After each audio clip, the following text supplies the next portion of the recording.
반갑습니다. 원거리에 오늘 날씨도 좋아서 야외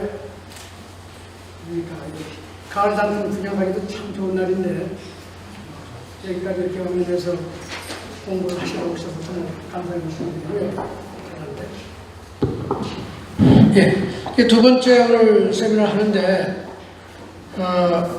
첫 번째 주제는 우리 김문구 투스포럼 대표가 민주화에 잠식된 유신교육의 실태라고 해서 박정희 대통령 역사 교육이죠. 박정희 대통령에 대한 역사 교육의 문제점을 아주 정면하게 지적을 하고 있는데 그동안 많은 문제가 지적이 있었지만 이렇게 체계적으로 분석한 건 아마 처음이 아닐까 그런 생각이 듭니다.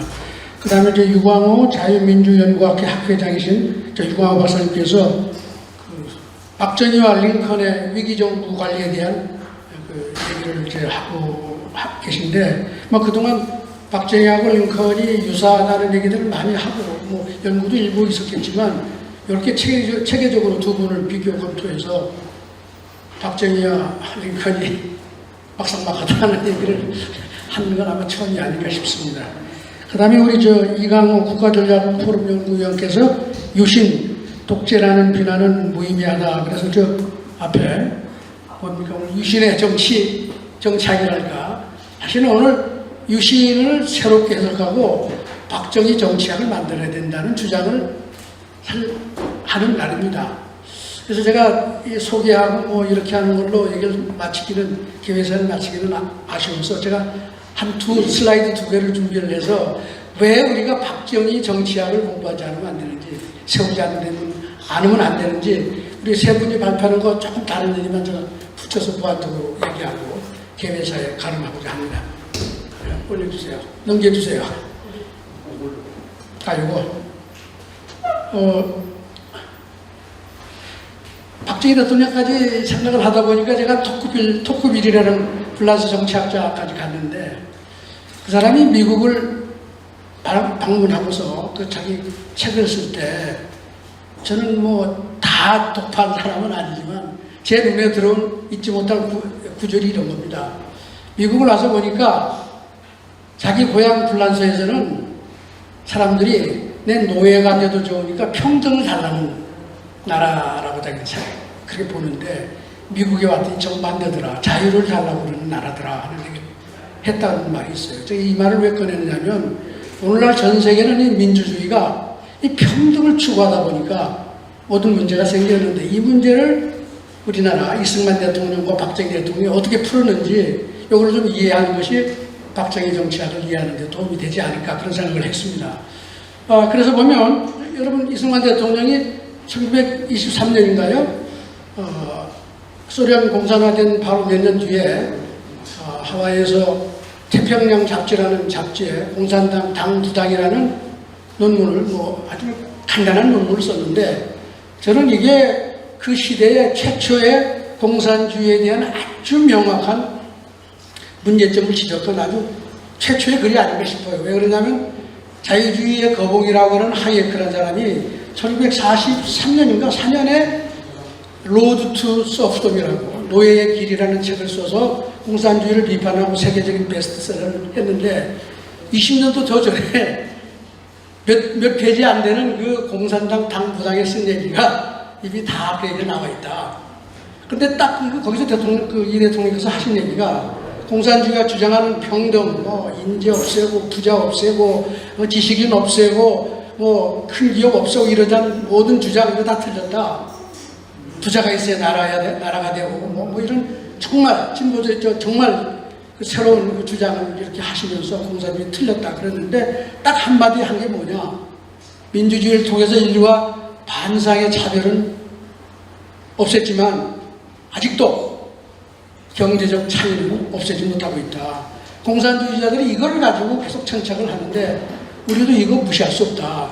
사실 대통령이 그런 얘기를 했어요. 그리고 나서 이런 관점에서 보면 제1공화국의 재헌헌법이 여러 가지로 사회주의적인 속성을 많이 가지고 있습니다. 그 당시에 전 세계가 공산화, 소련의 공산화 때문에 사회주의념이 많이 퍼져나갈 때라서 그렇긴 하지만 우리나라 재헌헌법이 상당히 유사 사회주의 헌법을 조항을 담고 있는데 그 조항이 완전히 자본주의식으로 바뀐 게 박정희 대통령의 3공 헌법이었다는 걸 여러분들이 좀 기억해 두시면 좋겠습니다. 그래서 그 다음에 이제 최근에 제가 전 정치학 전공이 아니지만 한국 사람들이 많이 인용하고 정치학자들이 많이 인용하는 그 로버트 달이라고 하는 정치학자 책을 제가 좀 살펴봤더니 이분이 예를 들면 민주주의를 하려면 소득이 10,000불은 넘어야 된다. 이 정도 그래도 합리적인 얘기를 한 사람인데 그분이 주장하는 아주 중요한 메시지가 우리가 민주주의를 통해서 1인 1표의 절대 평등 체제를 만들어냈지만 실질적으로 소득이 불평등하기 때문에 소득이 많은 사람, 부가 많은 사람 정치에 다른 방법으로 영향을 미칠 수 있기 때문에 실제로 민주주의는 평등한 민주주의가 아니다. 어떻게 이 문제를 해결할까? 그 사람 주장이 대단히 사회주의적인 것이죠. 우리 소득이 같아져야 된다 이거예요. 근데 이게 정치학에 상당히 중요한 영향을 저는 미치고 있다고 보고 사실 그 영향 때문에 사회민주주의가 등장하고 오늘날 전 세계가 민주주의 사회가 경제적 평등을 추구를 하고 있는데 저는 여러 번 주장합니다만 경제적 평등은 시장에 죽은 것 같다 이런 얘기를 하는데 그래서 한 결과는 뭐냐 2차 세계대전 이후에 전 세계가 지금 부딪히는 문제는 저성장 선진국이 1, 2% 성장 아무리 후진국 빨리 해야 돼 요즘 중국 빼고 나면 중국 인도 빼고 나면 많지 않습니다. 그러니까 지금 선진국이 전부 다 1, 2% 성장 0% 성장을 하고 있고 분배는 60년대 이후에 다 악화돼서 소득 분배가 다 엉망이 전 세계가 그래서 양극화라고 그러잖아요. 이게 평등 민주주의를 주장한 세계가 오늘 탐망하고 있다. 그런데 박정희는 그렇지 않았다는 것을 얘기를 하려고 그런 거죠. 그래서 이제 슌페터라는 사람이 경제학자 중에 적어도 민주주의 그리고 정치 경제학에 대한 얘기를 가장 많이 하는 사람인데 이분의 얘기는 아주 어려워요. 그 책을 읽어보면. 근데 제가 얻은 결론은 뭐냐. 자본주의 때문에 민주주의가 생길 수 있다. 이게 자본주의가 중산층을 만들어내니까 그리고 자본주의의 합리성이 민주주의를 만들어냈지만 결국 민주주의는 자본주의를 망하게 한다는 얘기예요. 민주주의의 포퓰리즘, 의사결정력의 미흡, 그것에 따라서 지식인들이 민주사회의 지식인들이 대기업에 대한 비판, 온갖 이런 지식인들이 만들어내는 왜곡, 그 다음에 노조의 바로 이런 것 때문에 민주주의는 물론 자본주의도 같이 망하게 된다 이거죠.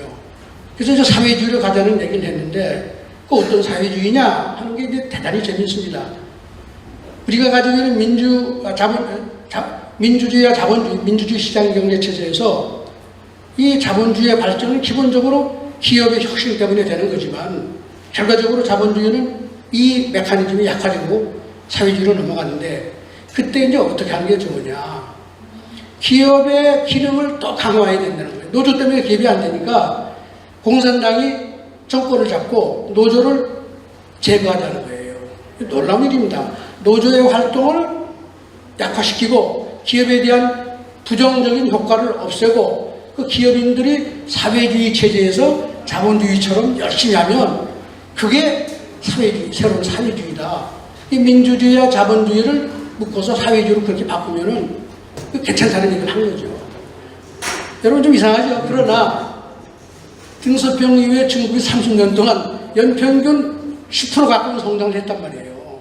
물론 우리보다는 높습니다만 이게 동반성장이라는 측면, 분배까지 포함해서 보면 우리나라가 최고의 동반성장이에요. 중국은 성장은 30년 동안 10% 넘게 했지만 분배는 계속 악화돼서 지금 세계에서 최악의 분배 상태를 가지고 있는 나라지만 우리는 박정희 대통령 시절에 성장은 연평균 10% 30년 하면서 물론 50하고까지 분배를 계속해서 개선되는 최고의 동반성장을 이뤘다고 제가 주장을 하는 거죠. 그리고 보면 등소평, 이게 넘어가야네. 등소평 체제라는 게 슈페터가 얘기한 그 체제를 유지하고 있는 거예요. 철저한 공산주의 국가에서 기업을 자유화하고 말이에요. 노조를 탄압한 거 아니에요. 중국이 공산주의 사회라고 그러지만 노조 활동을 할 수 없잖아요. 이 기반 위에서 기업이 성장한 겁니다. 이 기업을 키운 전략을 박정희한테 맡겨간 거예요. 박정희 대통령의 기업 육성 전략, 정책을 가져다 놓고 시장을 통해서 한 거죠. 노조를 차단하니까 중국이 지난 30년 동안 눈부신 성장을 한 거죠.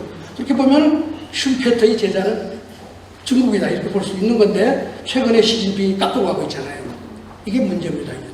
이만 사회주의 더 강화하다는 거 아니에요? 자, 그럼 이제 박정희 대통령은 어떻게 했을까? 박정희 대통령은 이승만 대통령이 얘기한 그 경제 평등의 문제를 어떻게 풀었냐?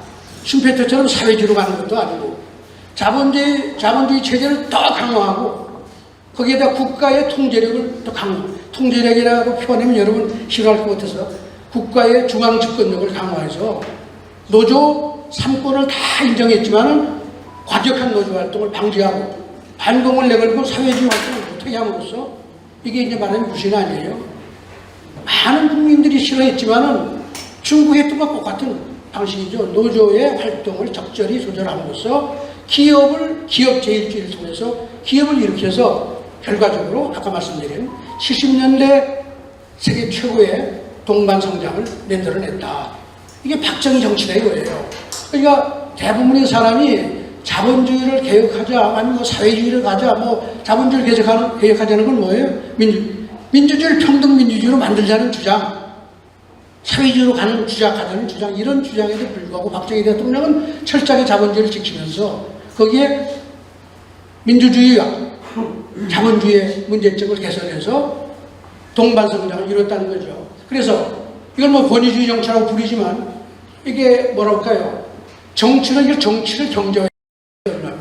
슈페터는 민주주의가 경제를 자꾸 정치화해서 경제가 다 죽고 자본주의가 망하는 이런 상황을 보면서 사회주의로 가자고 했지만 박정희 대통령은 유신 혹은 뭐 강력한 정부의 추진력 이걸 바탕으로 해가지고 정치가 경제에 손을 못 대게 한 겁니다. 그래가지고 새마을 운동을 하고 기업을 일으키고 이래가지고 세계 최고의 동반 성장을 일으켰는데 대통령님께서 하신 중요한 말씀이 있잖아요. One size doesn't fit all. 민주주의는 하나가 전 세계에 적용되기는 어렵다. 저는 경제학 중에도 제도 경제학을 하는 사람으로서 경제 제도라는 것, 이 제도가 가장 중요한데 전세 같을 수가 없다. 그 나라의 문화와 전통과 경험과 역사 속에서 나오는 그 제도, 자기한테 제일 맞는 제도가 그 나라 경제에 도움이 되는 거지, 경제학자들이 얘기하는 경제 이론 그거 가지고는 안 된다 이거예요. 근데 대통령께서 그때 뭐라고 그러셨냐? 서구 민주주의 안 된다. 서구 민주주의는 팔도 줄이고 다리도 줄이고 품도 줄여서 우리 몸에 맞게 해야 제대로 된 민주주의다. 그게 한국적 민주주의죠. 이 밑에 기념관에 가면 반듯하게 이 주장을 딱 해서 우리가 붙여놨습니다. 바로 이 주장, 한국적 민주주의를 만들자고 하는 박정희 대통령의 이 주장이 사실은 오늘 우리가 토의하는 내용이 되지 않을까 하는 그런 기대를 하죠. 그래서 정치학자들이 오늘 이 세 분은 전부 다 정치학자로 보기도 그렇죠. 우리 유 박사님은 정치학을 좀 잘 모르겠어요. 이 순수 정치학, 이런 사람들이 제발 좀 듣고서 정치학의 새로운 길을 좀 찾는데 박정희 정치학이 뭘까 고민 좀 했으면 좋겠다. 저는 그동안 박정희 경제학을 찾는데 노력을 하고 있지만 아직도 갈 길이 멉니다. 그래서 정치학자들이 동참하겠다 그러면 제가 열심히 해서 박정희 정치 경제학을 만들어낼 수 있다고 하는데 그 내용은 제가 다음 주에 여러분들과 같이 토론하겠습니다. 감사하고요. 제가